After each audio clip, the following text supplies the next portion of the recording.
Hi friends, welcome back to our channel. ఈరోజు మనము Brahmamudi serial upcoming episode టీవీలో కన్నా ముందుగా చూడాలనుకుంటున్నారా? అయితే ఈ వీడియోని ఏమాత్రం స్కిప్ చేయకుండా చివరి వరకు చూడండి. వీడియోలోకి వెళ్ళే ముందు మా ఛానల్ని ఫస్ట్ టైం కనుక చూసినట్టయితే లైక్ చేయండి, షేర్ చేయండి, సబ్స్క్రైబ్ చేయండి. పక్కనే ఉన్న గంట సింబల్ని ఆల్ అని క్లిక్ చేయండి. ఈరోజు ఎపిసోడ్లో అయితే స్వప్న అయితే ఇంకా అనామికకి గట్టిగా వార్నింగ్ ఇస్తుంది.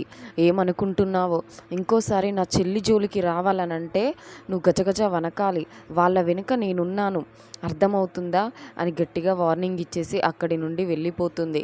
అంతలోగా అనామిక గదిలోకి వెళ్ళేసరికి అయితే కళ్యాణ్ అయితే అప్పుతో మాట్లాడుతూ ఉంటాడు.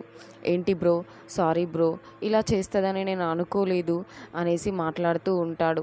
అప్పుడు అనామిక అయితే అంటుంది కదా, ఇంత చేసినా కూడా నువ్వు మాట్లాడుతున్నావా, నువ్వు మారవా, నన్ను ఎందుకు ఇలా ఏడిపించుకుంటున్నావు అనేసి అంటుంది. అప్పుడు కళ్యాణ్ అంటాడు కదా, నువ్వు మంచిగా ఉంటే నువ్వు చెప్పిన మాట నేను వినేవాడిని, కానీ నువ్వు ఇంతకింత చేసినా కూడా నీ మాట నేను వినను. అయినా నాకు అప్పు మీద ఇష్టం ఉంటే నేను నిన్నెందుకు పెళ్లి చేసుకుంటాను? నా కవితలని ప్రతిసారి సపోర్ట్ చేసింది అప్పు.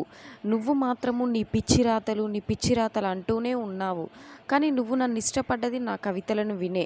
మరెందుకు ఇలా చేస్తున్నావో నాకైతే అర్థం కావట్లేదు. నేను మాత్రం మారను, నేను ఎప్పటిలాగే ఇలాగే ఉంటాను, అర్థమవుతుందా? నన్ను మార్చాలన్న ప్రయత్నం మాత్రం నువ్వు మానుకో అని అనామిక మొహం మీదే చెప్పేస్తాడు కళ్యాణ్. ఇదిలా ఉండగా ఇంకా కావ్య అయితే వంటగదిలోకి వెళ్ళి వంట చేస్తూ ఉంటుంది.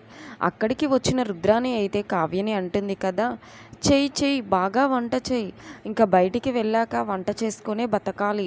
ఎందుకనంటే రాజు ఎలాగో మీ పుట్టింటికి రాడు, నువ్వెలాగో నువ్వు ఇక్కడ ఉండలేవు, రాజుతో పాటే వెళ్ళిపోతావు కదా, ఇంకా రోడ్డు మీద వంట చేసుకోవడమో ఇడ్లీలు అమ్ముకోవడమో చెయ్యాలి నువ్వు, అంతకుమించి ఇంకేం చేస్తారు మీరు అని మొహం మీదే చెప్పేస్తుంది. అప్పుడు కావ్య అయితే అంటుంది కదా, ఏదో చేస్తాంలే మేము, నీలాగైతే వచ్చి పుట్టింట్లో పడి ఉండం కదా, అయినా నీకు బాగా అలవాటు అనుకుంటా ఇంట్లో నుండి వెళ్ళిపోవడం, కానీ మేము అలా కాదు అని రుద్రాణి మొహం మీదే చెప్పేస్తుంది కావ్య. అప్పుడు రుద్రాణి అయితే అంటుంది కదా, ఏయ్ నోరు జాగ్రత్త, మీ అక్క చెల్లెలకి ఏమైనా కూడా నా మీదనే పడతారేంటి మీరు అనేసి అంటుంది రుద్రాణి.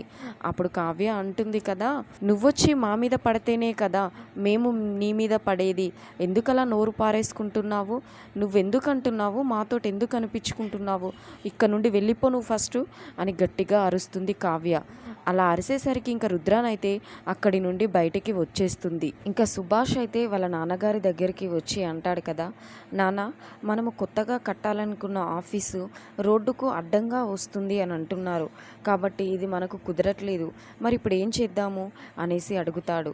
అప్పుడు రాజు వాళ్ళ తాతగారు అయితే అంటారు కదా, అదేంటి, నేను ఆ ఫ్లాట్ తీసుకునేటప్పుడు నేను రోడ్డుకి అడ్డంగా లేకుండానే తీసుకున్నాను, మరి ఇలా ఎందుకు జరుగుతుంది, సరే మనము వెళ్ళి ఎంఆర్ఓ ఆఫీస్లో కనుక్కుందాము అనేసి అంటాడు.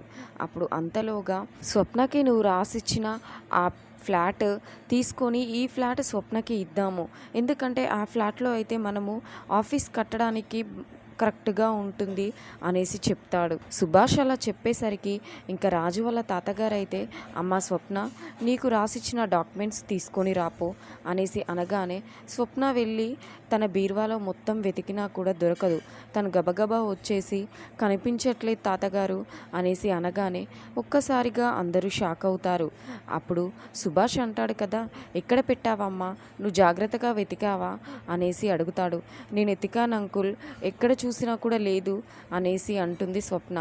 అంతలోగా రుద్రాని ఉన్న రాహుల్ అయితే అంటారు కదా, ఏంటి మా దగ్గర ఉంటే మేమేదో తీసుకుంటామనేసి నీ దగ్గర పెట్టుకున్నావు కదా, మరేం చేశావు అని గట్టిగా నిలదీస్తాడు రాహుల్.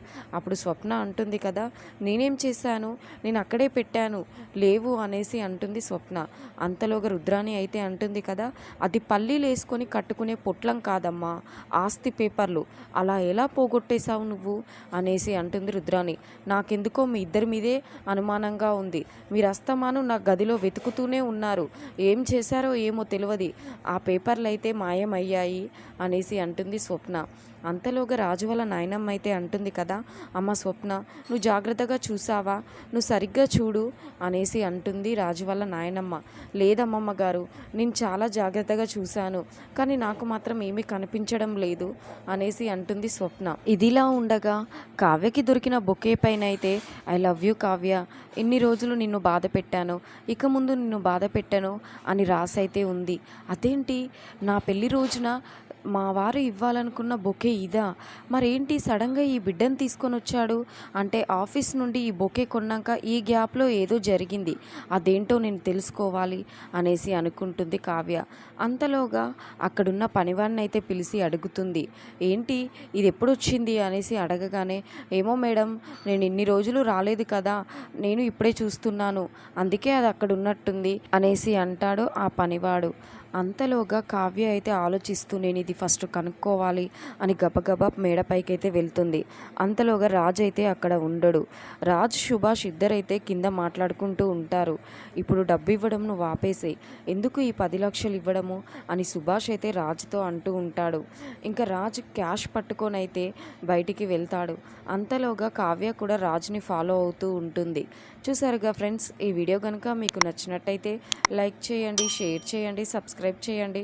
పక్కనే ఉన్న గంట సింబల్ని ఆల్ అని క్లిక్ చేయండి.